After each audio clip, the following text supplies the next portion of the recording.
ஒருத்தர் ரொம்ப நாளா பிச்சை எடுத்துக்கிட்டு இருக்கான், ரொம்ப நாளா பிச்சை எடுத்துட்டு இருக்கான்.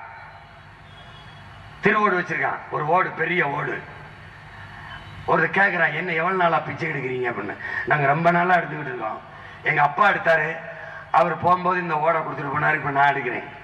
அதுக்கப்புறம் அதுக்கு முன்னாடி எங்க தாத்தா எடுத்தாரு, அது எப்படின்னு. அப்புறம் இந்த ஓடு எங்க பரம்பரை சொத்து. எது இந்த ஓடு? இந்த ஓடு என் பரம்பரை சொத்து. அப்படியா அப்படின்னு ஒரு ஞானி, ஒரு பெரிய ஞானி, அவர்கிட்ட வந்து எனக்கு ஏதாவது ஒரு நல்லது சொல்லுங்க, ரொம்ப நாள் அப்படி பிச்சை எடுத்துக்கிட்டு இருக்கேன் அப்படின்னா. அப்படியா, அந்த ஓடை கொடு அப்படின்னு வாங்கி இப்படி இப்படி பார்க்குறாரு. ஓடை பார்க்குறாரு அந்த ஞானி.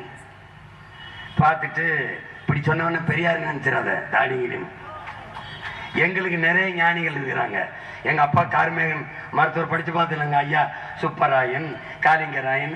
எங்களுக்கு இங்க பாரு, ஒரு பெரியார் தாண்டா திராவிடனுக்கு, நமக்கு 1000 பெரியாரடா, 1000 பெரியார். நல்லா கவனிச்சுக்கிறு. அந்த ஞானி சொல்றாரு, இந்த ஓடை கொடுறான்னு.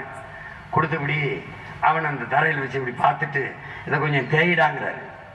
அப்படி தேய்க்கிறான், இன்னும் கொஞ்சம் தேயிடாங்கிறாரு, பிரட்டி பிரட்டி தேய்டாங்கிறாரு. தேய்ச்சி தேய்ச்சி பார்த்தா நம்ப முடியல, பெரிய தங்கம், தங்க சட்டி, தங்கத்துல சட்டி செஞ்சிருக்கான். அதை வச்சுக்கிட்டு இந்த தருதல அது தெரியாம ரொம்ப நாளா பிச்சை எடுத்துக்கிட்டு இருக்குது. உங்க புரியுதா?